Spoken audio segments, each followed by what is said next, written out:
नमस्कार, मैं हूं राजेंद्र तिवारी और आप देख रहे हैं अनब्रेकिंग। अनब्रेकिंग के इस वीडियो में आपका स्वागत है देश की बात अखबारों के साथ। तो आज एक तो बात करेंगे कुणाल कामरा को लेकर के। कुणाल कामरा की जो खबर है, जो कल डेवलपमेंट्स हुए उसको लेकर के अखबारों ने जिन चीजों को प्राथमिकता से दिया है, जो हेडलाइंस दी हैं, उनसे बहुत सारी चीजें समझ में आती हैं कौन अखबार कहां खड़ा है। और दरअसल कौन अखबार डर करके खबरें लगा रहा है, कौन ठोक करके लगा रहा है और कौन बच करके लगा रहा है। दरअसल ये खबर ये बताने के लिए पर्याप्त है कि हमारे देश में एक तो जो चीजें चल रही हैं वो माहौल क्या है वो तो समझ में आ रहा है, लेकिन हमारी मेन स्ट्रीम मीडिया, हमारे अखबार, हमारे वो संस्थाएं जिन संस्थाओं पे जिम्मेदारी है संवैधानिक मूल्यों को बचाने की, के साथ खड़े होने की, उनके बारे में पता चल रहा है।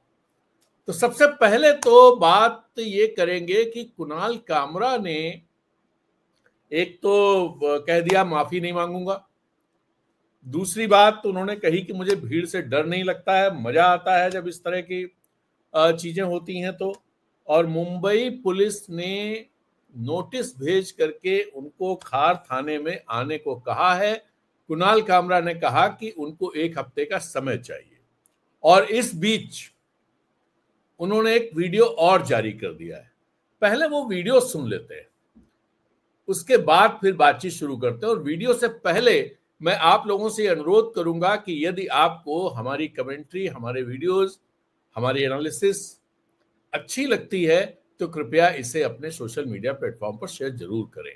इसे लाइक कीजिए, अपने कमेंट्स लिखिए, इससे हमको बहुत ताकत मिलती है।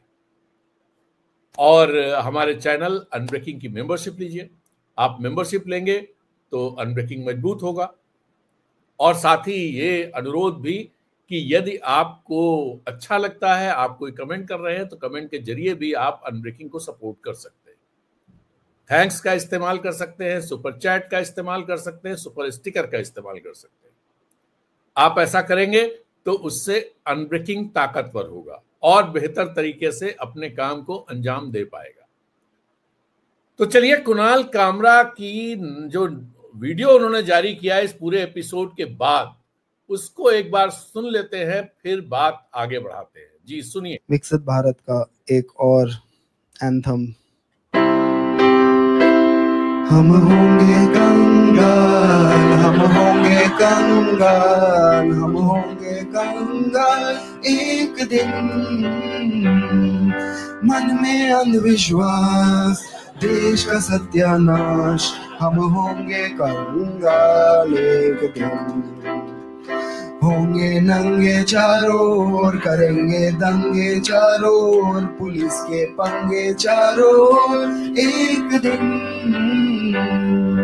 मन में नथुराम, हरकते आसाराम, हम होंगे कंगाल एक दिन। होगा गाय का प्रचार, लेके हाथों में हथियार, होगा संघ का शिष्टाचार एक दिन।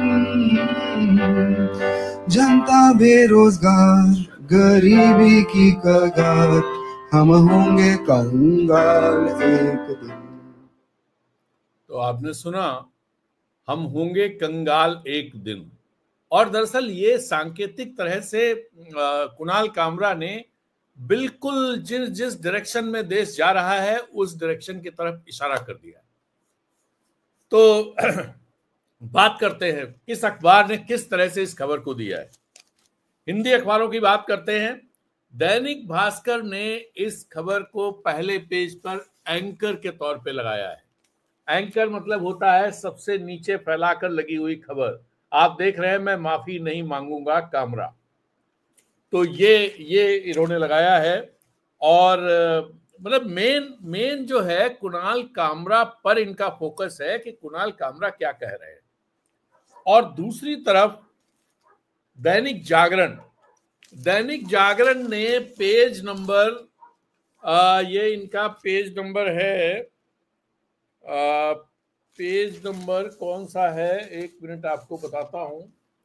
पेज नंबर 13 पर इन्होंने ये खबर लगाई है और इसका हेडलाइन है, कामरा का कटाक्ष, किसी के खिलाफ बोलने को सुपारी लेने जैसा, शिंदे ने कहा है। तो इन्होंने शिंदे को हाईलाइट किया है। और इन दोनों के बीच में है आपका दैनिक हिंदुस्तान। दैनिक हिंदुस्तान ने ये खबर लगाई है पेज नंबर 17 पर, और दैनिक हिंदुस्तान ने जो हेडलाइन लगाई है वो भी देखने लायक है। कॉमेडियन कुणाल कामरा को मुंबई पुलिस का नोटिस, और साथ में एक बक्सा रख दिया है, मतलब बॉक्स आइटम किया है ये वाला, और इसमें इन्होंने कहा है कि मर्यादा बनाए रखनी चाहिए एकनाथ शिंदे। और एक जो यहाँ का रीजनल बड़ा अखबार है दैनिक प्रभात खबर, उसने किस तरह से दिया है इसको भी देखने की जरूरत है। उससे भी अंदाजा लगेगा कि सारे लोग सोचते इस पूरे मामले में किस तरह से हैं। और इसमें इन्होंने पेज नंबर 11 पर दिया है, सिंगल कॉलम है, कामरा ने माफी मांगने से किया इनकार, मुंबई पुलिस ने किया तलब।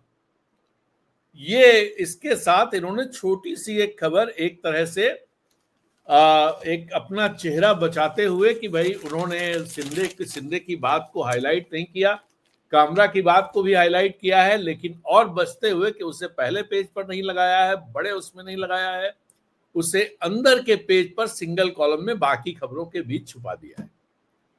तो ये इसके अलावा जो अगर अंग्रेजी अखबारों की बात करें तो इंडियन एक्सप्रेस जो मुंबई का है, जहां पर यह घटना हुई, इंडियन एक्सप्रेस ने पेज नंबर 4 पर खासा स्पेस दिया है। एक पहली हेडलाइन है कि Mumbai police to issue second summon to Kamra soon, comedian did not show up after first summon, request weeks time, police ने कहा। और दूसरी जो ये एक बड़ी प्रमुखता से पहली खबर पेज नंबर 4 पर है। इसके साथ उन्होंने जो हेडलाइन जो फोटो लगाई है, वो लगाई है जहां पर जो यूनिकॉन्टिनेंटल होटल मुंबई के खार में जहां पर इसकी शूटिंग हुई थी, उसको बीएमसी ने जो डिमोलिश किया है इलीगल स्ट्रक्चर कह करके, उसकी फोटोग्राफ लगाई है। और उसके नीचे 4 कॉलम में खबर है, why Sena's return to old playbook signal Shinde muscle flexing, attempt to project Shinde's leadership ahead of BMC polls से महायुति सोर्सेज। और फिर एक और स्टोरी लगाई है इन्होंने, Kapil Kangana Kunal, how BMC acted on critics of authorities. ये भी इंटरेस्टिंग खबर है। साथ में एक फोटो इन्होंने दी है, फोटो भी जो है वो खासी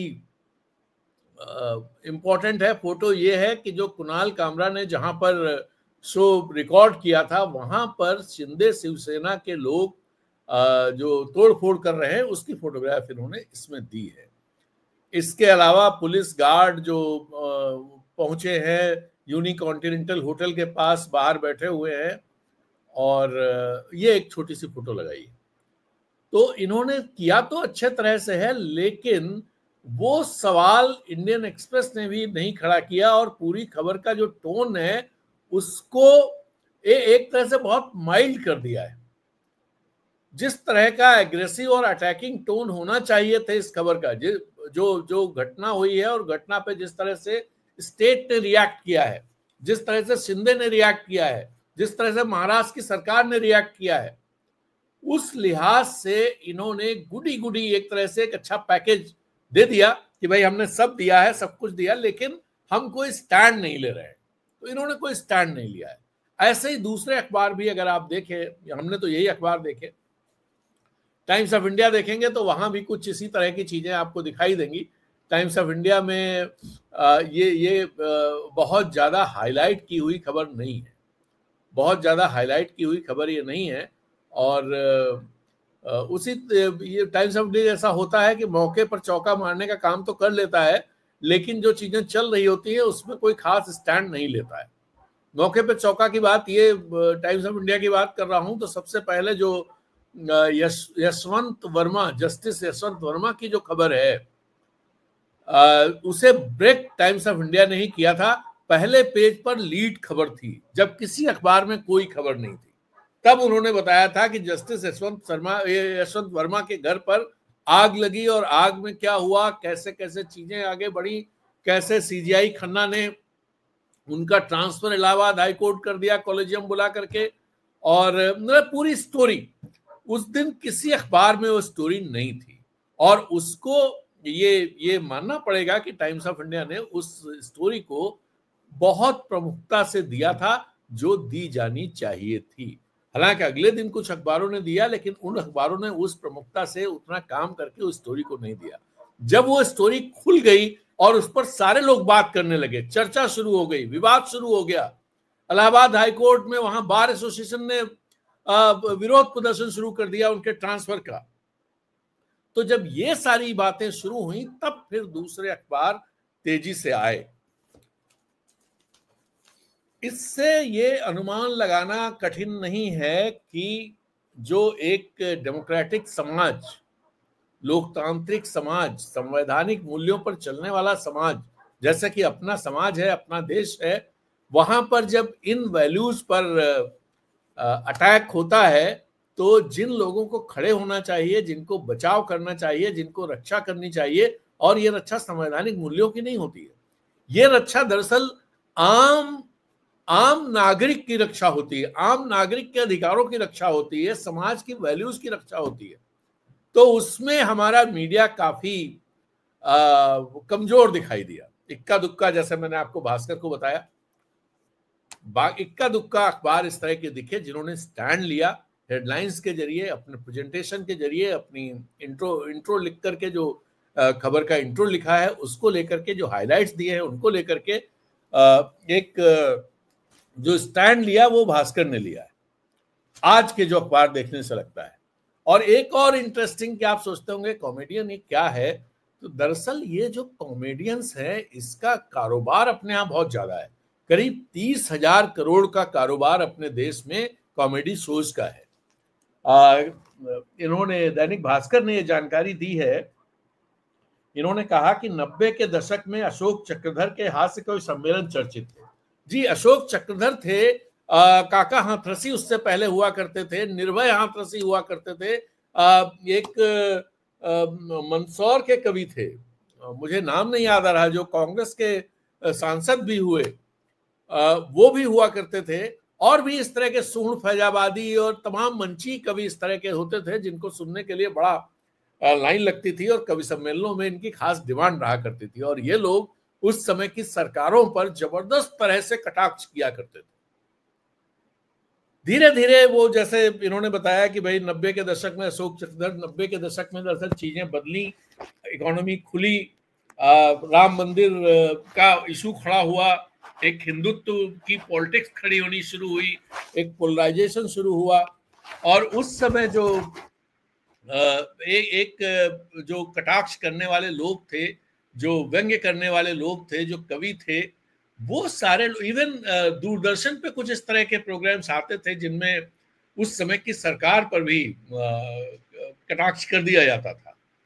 मनमोहन सिंह के समय में तो कई ऐसे, मनमोहन सिंह सोनिया गांधी को लेकर के, कि सोनिया गांधी कोई भाषण कर रही है, मनमोहन सिंह बीच में उनको हिंदी समझा रहे हैं कि भाई ऐसा नहीं, ऐसा नहीं, ऐसा। फिर वो सोनिया गांधी जैसे कहती हैं, ऐसे खड़े रहो, ऐसे खड़े रहो, मतलब एक कैरेक्टर इस तरह का बनाया गया। वो सब दूरदर्शन पे चला। मैं ये नहीं कह रहा हूं कि दूरदर्शन पूरी तरह से निष्पक्ष रहता था, स्वतंत्र था, लेकिन थोड़ी बहुत स्वतंत्रता लोग निकाल लेते थे, उसका इस्तेमाल कर लेते थे, और उस पर सरकार बहुत ज्यादा एग्रेसिव नहीं होती थी। अभी राजू श्रीवास्तव का एक वीडियो बहुत वायरल है लालू प्रसाद यादव को लेकर के।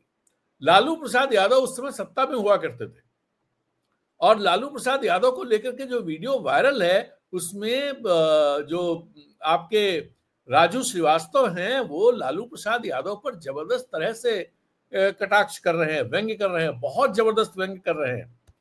लेकिन लालू प्रसाद यादव उस पर गुस्सा होने की जगह और उनका वो बंद कर देने की जगह कि भाई हम बंद करवा देंगे, अभी शो बंद हो जाएगा, उनके समर्थक आ जाएं और वो पूरा शो बंद करवा दें, ऐसा कुछ नहीं हुआ, ऐसा कुछ नहीं हुआ। वो ये मैं आपको दिखाऊंगा, लल्लन टॉप पर ये वीडियो पड़ा हुआ है। इस वीडियो को मैं आपको दिखाना चाहूंगा कि थोड़ा देखेंगे आप तो मजा आएगा। इसको मैं आपके सामने लाता हूं फटाफट, बिना कोई देर किए हुए। 1 मिनट बस लगेगा। मैं आपके सामने लेकर के आता हूं। Share screen, Raju Srivastava. ये राजू श्रीवास्तव आपकी स्क्रीन पर आ गए। मैं इसको बड़ा करता हूं। अब आप सुनिए इसे। ये करीब 5 मिनट का वीडियो है, हालांकि 5 मिनट नहीं सुनाएंगे, लेकिन शुरू में थोड़ा सा सुन लीजिए। ओबामा ने लालू से पूछा, mister Lalu, can you swim? तुम्हें स्विमिंग आता है? नहीं, हमें तो नहीं आता है। इट्स वेरी शेम, स्विमिंग तो कुत्ता भी कर लेता है, आपको आता है? Yes of course. तो आप में कुत्ते में क्या फर्क है? अगला भी सुनिएगा, वो भी जोरदार है।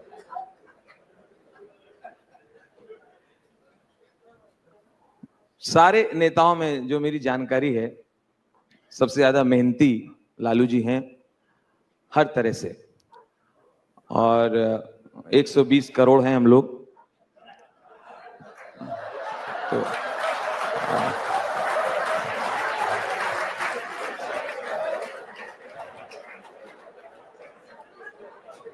ये भी तारीफ की बात है। हर एक को ये नसीब नहीं है। सो एक बार इनसे कहा गया कि देश के सब नेताओं में सबसे ज्यादा बच्चे आपके हैं, तो लालू जी बोले, इसका जिम्मेदार कांग्रेस है, इसके पीछे कांग्रेस का हाथ है। फैमिली प्लानिंग की प्लानिंग कांग्रेस लेके आई थी, और उस जमाने में हम विपक्ष में थे, तो उनकी हर योजना का विरोध करना हमारा धर्म था। तो आपने सुना कि कैसे ये राजू श्रीवास्तव मजाक बना रहे हैं लालू प्रसाद यादव का, और लालू प्रसाद यादव वहां बैठे हुए आनंद ले रहे हैं। इस तरह के ढेर सारे, और ये सिर्फ विपक्ष के लोगों की बात नहीं है। अटल बिहारी वाजपेयी इसके बहुत बड़े उदाहरण हैं। अटल बिहारी वाजपेयी जो भारतीय जनता पार्टी के शीर्ष नेता हुआ करते थे, प्रधानमंत्री रहे 6-7 साल तक, देश के 6.5 साल तक, वो भी इसी तरह से आनंद लेते रहते थे। आपको याद होगा कि एक बार पार्लियामेंट में, हालांकि पार्लियामेंट में जो चीजें होती हैं उन पर कहीं उन पर कोई मुकदमा नहीं हो सकता है, कोई कार्रवाई नहीं हो सकती है, लेकिन पार्लियामेंट में इस समय जो पार्लियामेंट की स्थिति है, आप देखेंगे कोई कुछ बोल देता है तो किस तरह से सत्ता पक्ष और विपक्ष के लोग एक दूसरे पर बिल्कुल बिल्लियों की तरह नोचने दौड़ पड़ते हैं। लेकिन तब ये नहीं था। लालू प्रसाद यादव का बड़ा फेमस भाषण है जिसमें उन्होंने 2 बातें अटल बिहारी वाजपेयी और लाल कृष्ण आडवाणी को निशाना बनाते हुए किया।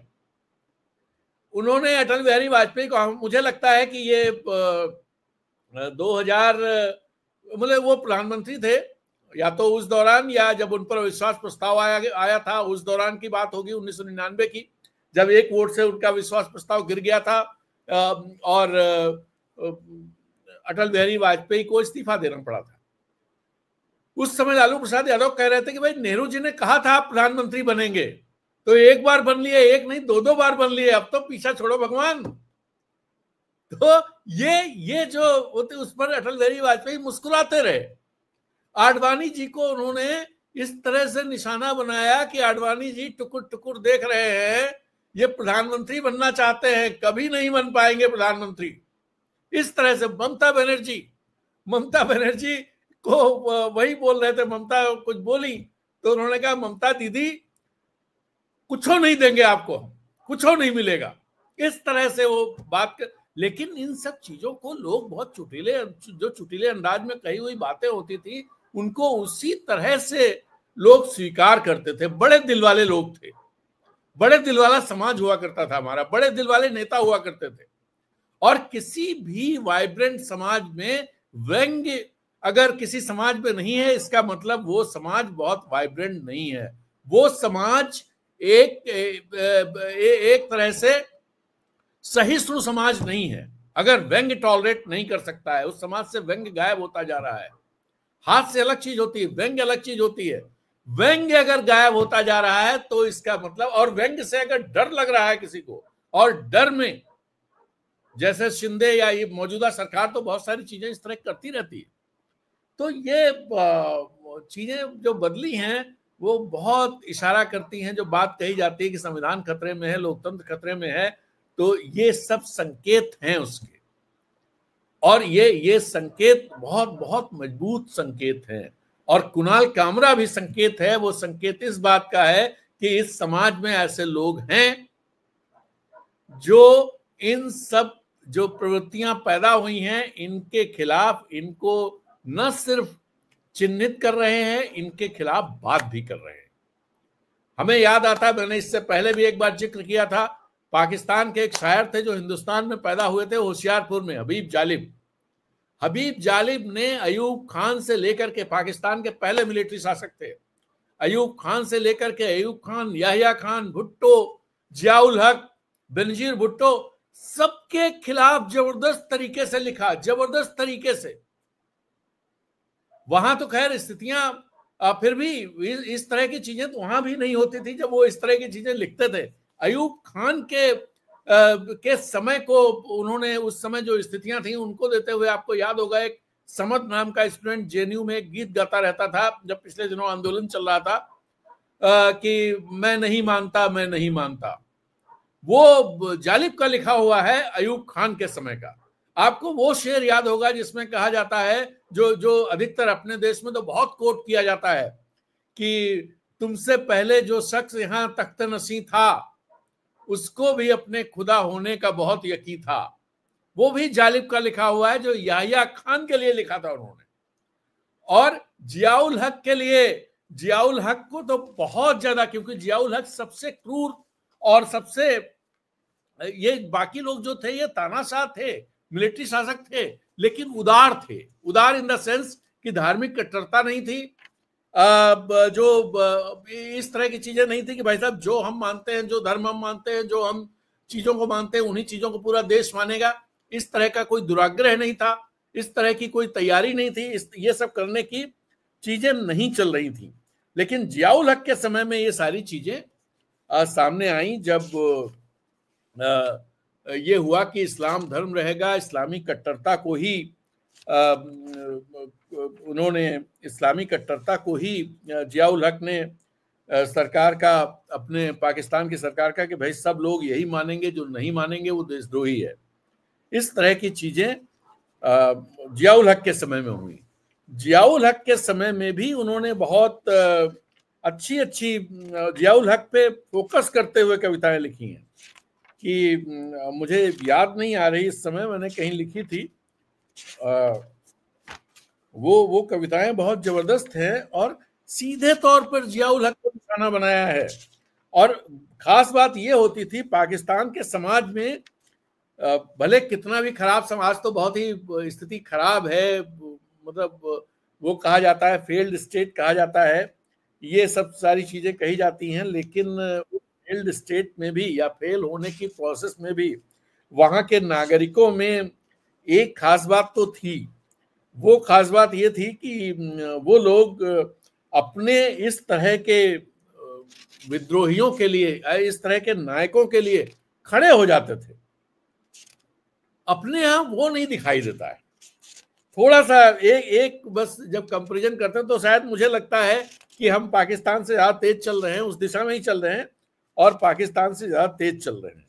इसी वजह से शायद वो चीजें नहीं दिखती हैं। तो ये कहाँ गया, मुझे मिल नहीं रहा है, मैं आपको सुनाना। हाँ, इन्होंने कहा जुल्मत को जिया, जियाउल हक के समय में, जुल्मत को जिया सरसर को सबा, बंदे को खुदा क्या लिखना। तो जुल्मत को जिया मतलब जियाउल हक को उन्होंने जुल्मत का प्रतीक बना दिया, बता दिया। इवन उन्होंने कविताएं जनता पर भी लिख दी थी, जब जनता की तरफ से बहुत ज्यादा वो नहीं आता था, तो उन्होंने कह दिया कि ये जो 10 करोड़ गधे हैं जिनका नाम आवाम है, क्या बनेंगे हुक्मरान, क्या बदलेंगे हुक्मरान। जहल का निचोड़ है, उनकी फिक्र सो गई, हर उम्मीद की किरण जुल्मतों में खो गई, ये खबर दुरुस्त है उनकी मौत हो गई। जनता के लिए लिख दिया था। तो खैर, जब कुछ अखबार ही सही, कुछ लोग ही सही पक्ष में खड़े नजर आते हैं तो लगता है कि हाँ, अपना समाज अभी बहुत वाइब्रेंट है, ऐसी ताकतें हैं, ऐसी आवाजें हैं जो जरूरत पड़ने पर खड़े होने में गुरेज नहीं करती हैं, हिम्मत रखती हैं खड़े होने का। तो ये एक अच्छी बात है। अब आते हैं अगली खबर पर। अगली खबर यह है कि प्रधानमंत्री मोदी, मैं तो बड़ा ताज्जुब मुझे हुआ, जागरण ने उसे लीड खबर लगाई, लगाना भी चाहिए, मतलब जागरण को तो लगाना ही चाहिए था और लगाता भी। मैंने पहले ही जब कल खबर मैंने सुनी थी तभी मुझे लगा था कि शायद जागरण इसे बहुत बड़ा करके लगाएगा, बाकी अखबार शायद उतना बड़ा ना लगाएं, लेकिन जागरण तो करेगा क्योंकि उसका आइडियोलॉजिकल लाइन पर बिल्कुल सेट होती है और उस आइडियोलॉजिकल लाइन को आगे बढ़ाने वाली खबर है। Ideological line in the sense कि उस प्रोजेक्ट को मजबूत करने वाली खबर है। अगर प्रोजेक्ट कहीं कमजोर हो रहा हो तो जिन वजहों से कमजोर हो रहा हो, उन वजहों को कमजोर करने की कोई खबर हो तो वो बहुत मजबूती के साथ जो लोग उस आइडियोलॉजिकल प्रोजेक्ट के साथ जुड़े हुए हैं वो तो रखेंगे ही। खैर एनीवे, वो खबर ये है, पहले मैं आपको थोड़ा सा बता दूं बैकग्राउंड। आपको याद होगा प्रधानमंत्री मोदी लगातार, उनके कुछ जुमले, कुछ वाक्य याद होंगे कि इनके कपड़ों से पहचाना जा सकता है, मैं टोपी नहीं लगाऊंगा, मैं ज्यादा बच्चा पैदा करने वाले, जो जब गुजरात दंगे हुए तो गुजरात दंगों में जो कैंप, राहत कैंप लगे, राहत कैंप में मुसलमान थे, चूंकि बाद वाले जो दंगे थे गोधरा के बाद वाले, उसके बाद जो रिएक्शन में दंगे हुए थे उसमें मुसलमान रिसीविंग एंड पर रहे थे। तो जो कैंप लगा उस कैंप में मोदी जी जाकर उन्होंने ये कहा, बच्चा पैदा करने के कैंप उन्होंने कहा। तो ये जो मोदी जी का रहा है, शुरू से रहा है। लोकसभा चुनाव, पिछले लोकसभा चुनाव में आपने देखा किस तरह से उन्होंने कहा कि ये आपका ये जो मंगलसूत्र, आपकी भैंस, 2 भैंस है तो एक भैंस मुसलमानों को दे दी जाएगी, मंगलसूत्र मुसलमानों को दे दिया जाएगा, आपके 2 घर हैं तो एक घर मुसलमानों को दे दिया जाएगा। मुसलमानों को लेकर इस तरह से, इवन बिहार की तो एक सभा में उन्होंने मुसलमानों को वो और खुल करके कहा, ऐसा नहीं है कि संकेतों में कहा हो, खुल करके कहा है। और उसमें वहां की सभा में उन्होंने कह दिया कि भाई जो लोग वोट के लिए मुजरा करना चाहें वो मुजरा करें। यहां पे भी मुसलमान निशाने पर थे। और जिस तरह से योगी आदित्यनाथ ने उत्तर प्रदेश में कांवड़ यात्रा के दौरान ये कह दिया था कि सारे जो ठेले वाले, खोंचे वाले, होटल वाले, जितनी दुकानें कांवड़ यात्रा के पथ पर रहेंगी उन सबको अपने नाम लिख करके लगाने पड़ेंगे। और साथ ही ऐसे होटलों के नाम बदल दिए गए थे जिनके नाम थोड़ा सेकुलर किस्म के थे, सेकुलर इन द सेंस कि उस होटल के नाम से किसी धर्म का पता नहीं चलता था। मान लीजिए वो मुस्लिम का होटल है और उसने कोई इंडियन होटल उसका नाम रखा है, या कुछ भगवान के नाम पे शिव होटल रख दिया है, उस पर भी हंगामा शुरू कर दिया गया था कि भाई कैसे रख सकते हैं, ये नहीं हो सकता। इंदौर में एक ठेले वाले को इसी बात पर कि उसने हिंदू नाम रख करके वो बेच रहा था चीजें, तो ये कैसे हो सकता है। इतने इस लेवल पर घृणा को ले जाकर, इस लेवल पर वेवनेस को फैलाने वाली पार्टी, फैलाने वाले लोग और इसका फायदा उठाने वाले लोग अब रमजान के दौरान, और रमजान में भी जिस तरह होली के दौरान पूरे देश में, खासतौर से उत्तर प्रदेश में, बिहार में, महाराष्ट्र में जिस तरह का माहौल बनाने की कोशिश हुई, क्योंकि होली शुक्रवार को पड़ रही थी, तो मस्जिदों को ढकने का काम, उसकी फोटोएं सारी जगह वायरल हो रही थी और तमाम तरह के नैरेटिव उस दौरान चल रहे थे जो मुसलमानों के खिलाफ थे।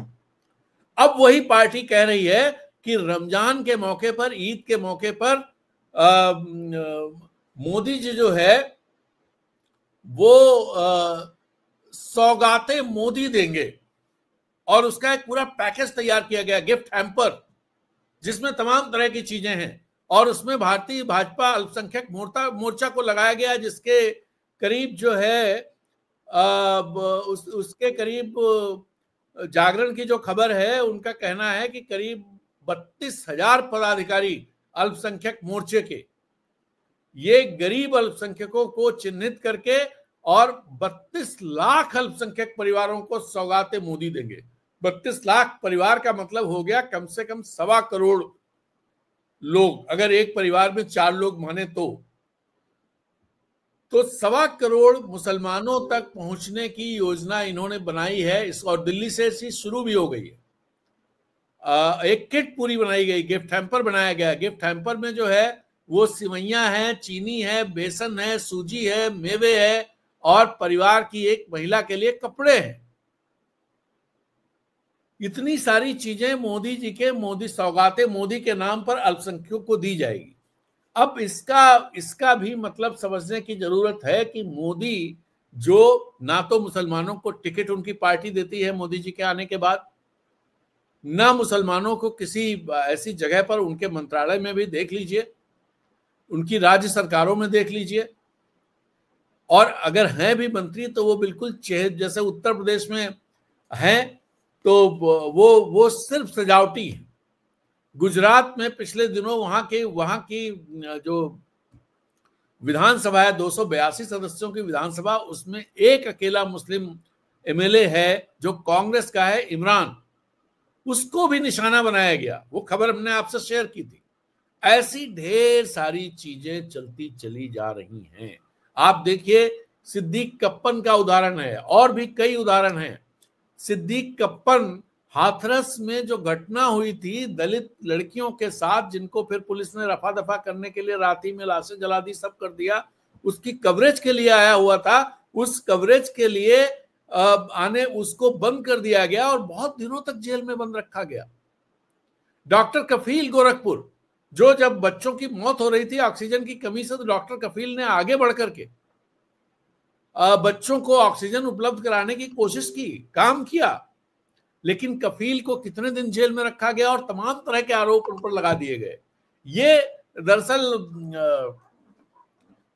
जब मैं एक अखबार में था, वहां पर एचआर नियमों को लेकर के कहा जाता था, जब कोई आप पूछो कि साहब ये मिलेगा, ये ऐसा है, मैं इस टूर पे जा रहा हूं, तो वहां क्या क्या मतलब हमें जो सुविधाएं मिलनी है, हमें हमारे जो लिमिटेशंस हैं वो क्या हैं बता दी जाए।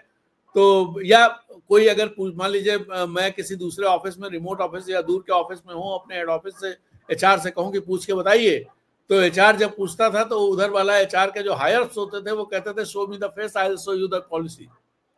तो यहाँ पे भी वही है, show me the name, tell me the name, मैं बता दूंगा कि भाई न्याय कैसे किया जाएगा, क्या होगा इनका, वो मामला चल रहा है। ऐसी पार्टी, ऐसी सरकार के लोग अगर सौगातें मोदी करने लगे, इसका मतलब ये हुआ कि पूरे देश में कहीं ना कहीं एक जबरदस्त तरीके से इस गवर्नमेंट के खिलाफ, प्रधानमंत्री के खिलाफ, या प्रधानमंत्री का जो रुतबा पहले हुआ करता था उस रुतबे में जबरदस्त क्षरण हुआ है।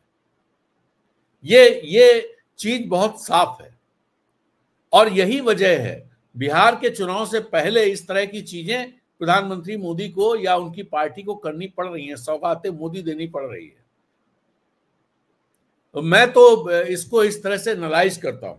आप लोग भी सोचिए क्या वजह हो सकती है कि सौगातें मोदी देने की, जबकि कल सौगातें मोदी की बात हुई और आपको याद होगा कि कर्नाटक की कांग्रेस सरकार ने एक फैसला किया, विधानसभा में पारित किया कि जो सरकारी ठेके होते हैं 2 करोड़ या 1 करोड़ तक के ठेके में 4% ठेके मुस्लिम समुदाय के ठेकेदारों को दिए जाएंगे।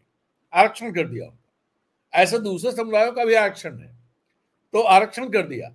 इसको लेकर के किस तरह से पार्लियामेंट में हल्ला बचाया कि साहब संविधान बदलने वाले ये लोग संविधान हाथ में लेकर घूमते हैं, लेकिन देखिए संविधान विरोधी काम कर रहे हैं। जबकि ये कोई ना तो संविधान विरोधी है, ना कोई संविधान बदलने का मामला है। डीके शिवकुमार को कोट कर रहे हैं कि जरूरत पड़ी तो कोशिश की जाएगी, तो संविधान में इसको संशोधन करने की बात की जाएगी, और संशोधन को बदलाव के तौर पर भारतीय जनता पार्टी वाले कांग्रेस को घेरे में लेने की कोशिश कर रहे हैं।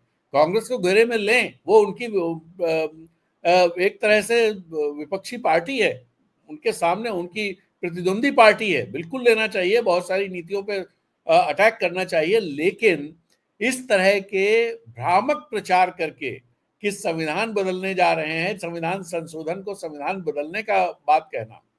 संविधान संशोधन तो अभी अगर एक ये वन नेशन वन इलेक्शन वाला भी आएगा तो संविधान संशोधन करना पड़ेगा। अगर डिलिमिटेशन हो या ना हो, दोनों स्थितियों में संविधान संशोधन करना पड़ेगा। अगर महिलाओं को लोकसभा में आरक्षण दिया जाने वाला जो नारी शक्ति वंदन अधिनियम है, उसके लिए संविधान में संशोधन करना पड़ा। जब उन्होंने चीफ इलेक्शन कमीशन या इलेक्शन कमिश्नर्स की नियुक्ति के लिए जो सुप्रीम कोर्ट ने जो सुझाया था, उसके अलावा जब कोई व्यवस्था उन्होंने अपने पक्ष में करनी चाहिए वो की, तो उसके लिए संविधान संशोधन करना पड़ा। तो संशोधन और बदलाव में अंतर है, लेकिन भारतीय जनता पार्टी इसको बदलाव के तौर पर प्रस्तुत करके और लोगों के बीच में भ्रम फैलाना चाहती है। और कांग्रेस का जो नैरेटिव है कि संविधान खतरे में है और भारतीय जनता पार्टी संविधान बदलना चाहती है, इस नैरेटिव को कमजोर करने की कोशिश भ्रामक प्रचार के जरिए करने की कोशिश कर रहे हैं। खैर, एक तरफ इतने जबरदस्त ढंग से कि मुसलमानों को ये देकर के संविधान का उल्लंघन किया जा रहा है, दूसरी तरफ एक ही 2 दिन के बाद सौगातें मोदी प्रस्तुत हो गई। तो इसे कैसे देखा जाना चाहिए, आप लोग खुद सोचिए। और एक और इम्पोर्टेंट खबर है जिस पर मेरी निगाह गई, वो है गार्डियन में छपी हुई खबर। वो खबर ये है कि टेस्ला आप समझ रहे हैं, टेस्ला जो है इलेक्ट्रिकल व्हीकल बनाने वाली या ऑटोमेटिक व्हीकल जो ड्राइवरलेस व्हीकल होते हैं वो सब बनाने वाली दुनिया की लीडिंग कंपनी है। और इसके मालिक एलन मस्क है। एलन मस्क जो इस समय प्रेसिडेंट ट्रम्प के सबसे खासम खास हैं और वहां का डिपार्टमेंट ऑफ गवर्नमेंट इफिशियंसी को हेड कर रहे हैं, जो ये नया डिपार्टमेंट बनाया गया। इस डिपार्टमेंट का काम ये है कि कैसे जो इनएफिशिएंट नॉन एफिशिएंट खर्चे हैं और जो डिपार्टमेंट्स हैं उनको कैसे उनको आइडेंटिफाई करना, उनको बंद करना, जिसके तहत यूएसएड और भी ढेर सारे लाखों लोगों को नौकरी से हाथ धोना पड़ा है अमेरिका में एलन मस्क के चलते। और इसके चलते एलन मस्क के खिलाफ एक जबरदस्त माहौल पूरे अमेरिका में तो है ही, दुनिया में भी। जो ये बिक्री गिरी है यूरोप में, ये गार्डियन ने खबर लगाई है। इस खबर को पहले मैं आपको बता दूं, इसने बताया Tesla's Europe sales drop 44% amid signs of Musk backlash. ये जो मामला है, ट्रम्प का विरोध करने के लिए लोग टेस्ला की जो व्हीकल्स हैं उनको खरीदना बंद कर रहे हैं। अमेरिका में तो उनके जो शोरूम्स हैं, उनके जो वर्कशॉप्स हैं, उन पर अटैक हो रहे हैं। और इसका जो टेस्ला का शेयर मार्केट प्राइस जो है वो भी करीब 30% से ज्यादा इस साल में, मतलब 1 जनवरी से अब तक, आज हम लोग 26 मार्च में बैठे हुए हैं, तो 2 महीने 26 दिन या 3 महीने कह लीजिए, 3 महीने में 80-85 दिन में ये 30% से ज्यादा इसका स्टॉक प्राइस गिर चुका है। और यूरोप में इनकी जो कार की सेल्स है वो करीब 44% कम हो गई। इसके अलावा अमेरिका में भी इनकी सेल्स कम हो गई। मस्क को सपोर्ट करने के लिए प्रेसिडेंट ट्रम्प को टेस्ला की कार एक खरीदी उन्होंने, और उसमें ट्रम्प के एलन के साथ वो बैठे, एलन मस्क के साथ बैठे, जिससे लोगों का कॉन्फिडेंस वापस लौटे। लेकिन वो कॉन्फिडेंस वापस लौट नहीं रहा है। दूसरी तरफ कुछ खबरें और आ रही हैं। वो खबरें कल के न्यूयॉर्क टाइम्स और वाशिंगटन पोस्ट और वॉल स्ट्रीट जर्नल, जो अमेरिका के बड़े अखबार हैं, उन अखबारों में ये खबरें आ रही हैं कि ट्रम्प ने अपने रुतबे का इस्तेमाल अपने सरकारी जो कॉन्ट्रैक्ट्स हैं उनको लेने के लिए किया है। ट्रम्प ने नहीं, मस्क ने उनको लेने के लिए किया। उनकी जो स्टारलिंक जो सैटेलाइट इंटरफोन की सेवा है, पूरे व्हाइट हाउस में और पेंटागन में वो सेवाएं उनके वो लग गए हैं, जिससे कि इंटरनेट वगैरह सब स्टारलिंक से होता है। और इसके अलावा पेंटागन जो है वो एलन मस्क की जो स्पेस कंपनी है उसकी सेवाएं लेने की बात चल रही है, और वो $1 बिलियन का सौदा है। तो आप ये अनुमान लगा सकते हैं कि एलन मस्क की प्रायोरिटीज क्या है। क्या उनकी priority make America great again है, या उनकी priority make my business great, great तो है ही है, और ग्रेट, मोर ग्रेट या ग्रेटर, उसका एक्सपेंशन जबरदस्त तरीके से हो जाए। आप देखिए कि अमेरिका लगातार ये बात कह रहा है कि जो अमेरिकन कंपनी जिन्होंने अपनी मैन्युफैक्चरिंग यूनिट्स अमेरिका से बाहर कर ली हैं, उन लोगों को वापस अमेरिका आ जाना चाहिए और अमेरिका को फिर से मैन्युफैक्चरिंग हब बनाने का काम करना है। ड्रिल बेबी ड्रिल उनका एक नारा था जब वो शपथ ले रहे थे। लेकिन ये जानकारी आपको होगी ही, फिर भी मैं दोहरा देता हूं कि चीन में टेस्ला की सबसे बड़ी फैक्ट्री है, गीगा फैक्ट्री जिसे बोलते हैं। गीगा फैक्ट्री चीन में है, बैटरी की भी और मोटर्स की भी, मतलब कार की भी। हालांकि दुनिया में जो टेस्ला नंबर 1 हुआ करती थी, अब उसको चाइना की कंपनी BYD ने पीछे छोड़ दिया है। BYD टेक्नोलॉजी के लिहाज से, BYD सेल्स के लिहाज से, BYD हर लिहाज से टेस्ला से आगे निकल गई है। और ये संकेत इस बात का भी माना जाता है कि चाइना किस तरह से अमेरिका को हर फील्ड में, अमेरिका के जो फ्लैग बियरर्स हैं अलग अलग फील्ड्स के, उन फ्लैग बियरर्स को किस तरह से मात देने की तैयारी में लगा हुआ है। ये टेस्ला का मामला है। चार्जिंग स्टेशंस, जो चार्जिंग टाइम ये ईवीज का होता है, ये दरअसल सबसे बड़ा एक दिक्कत होती है कि भाई अगर आपको 30 मिनट लगेंगे चार्जिंग करने में, 2 घंटा लगेगा गाड़ी को चार्ज करने में, मान लीजिए कि आप लॉन्ग ड्राइव पे कहीं जा रहे हैं, दूर जा रहे हैं, 1000-2000 किलोमीटर की यात्रा पे निकले हुए हैं और चार्जिंग स्टेशन हैं भी कहीं पर, तो लेकिन जो पेट्रोल डीजल की गाड़ी है उसमें क्या है कि आपको अपना टैंक 50 लीटर का, 60 लीटर का, 70 लीटर का, जैसी भी गाड़ी हो, 35 लीटर का, वो अगर आपको फुल कराना है तो मुश्किल से 5-10 मिनट का समय लगता है अगर लाइन लंबी ना हो। और कितनी भी लंबी लाइन हो तो 10-15 मिनट फिर भी बहुत, ऐसी लाइन बहुत कम होता है कि भाई आपको लाइन में लगे लगे 15-20 मिनट हो जाए, आधा घंटा हो जाए। तो मुश्किल से 10 मिनट का काम होता है टैंक फुल कराना, और फिर आप 600-700 किलोमीटर चल सकते हैं।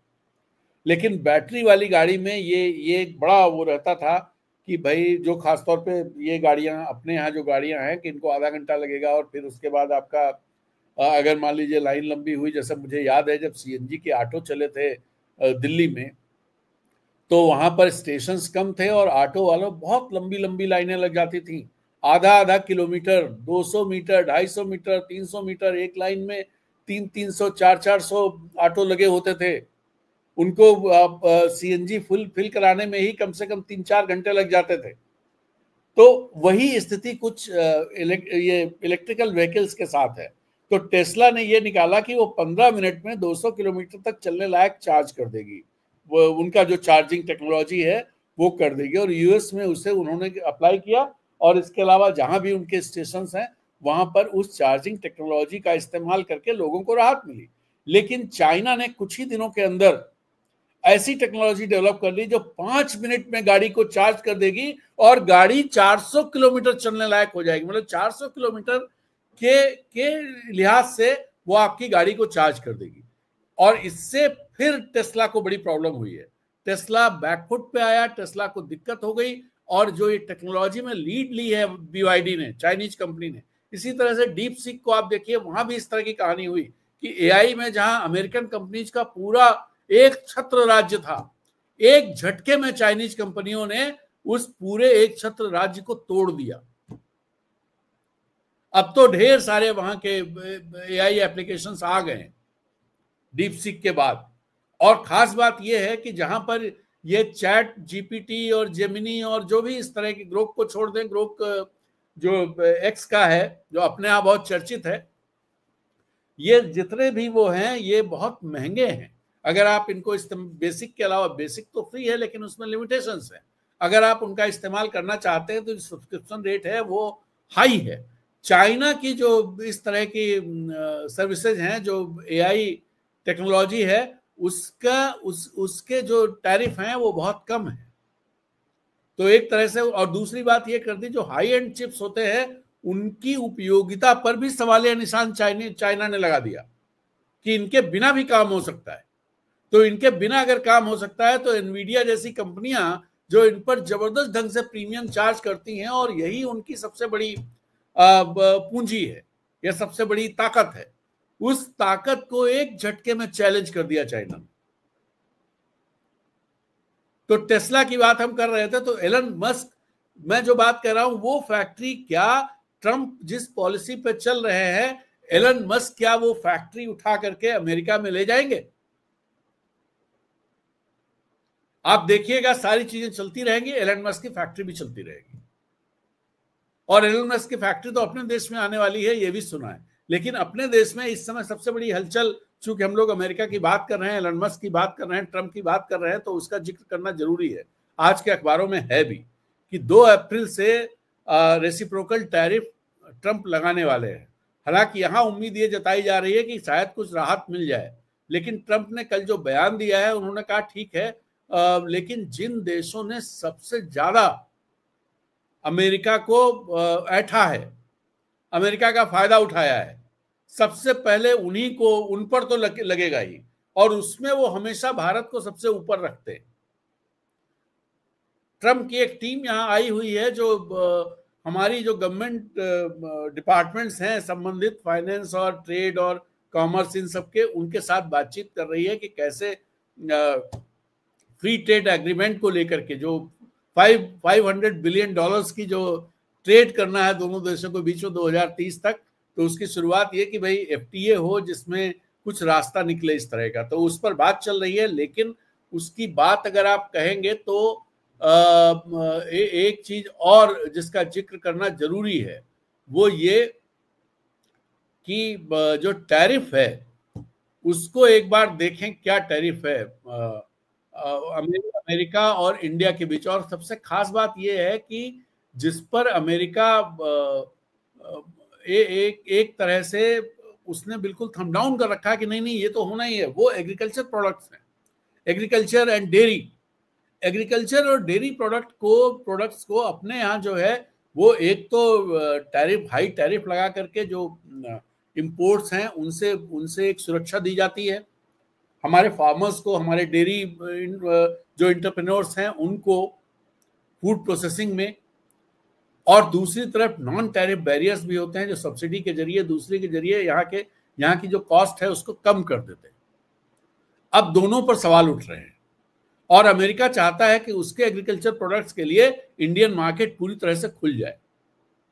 अगर ऐसा होता है तो आप ये मान करके चलिए कि हमारे देश में चूंकि 65% population agriculture and allied sector पर अपनी रोजी रोटी के लिए निर्भर है। 65% का मतलब हुआ जो इस समय अपनी पॉपुलेशन है उसमें 90 करोड़ से ज्यादा लोग, 90 करोड़ से ज्यादा लोग एग्रीकल्चर एंड एलाइड सेक्टर पर निर्भर हैं।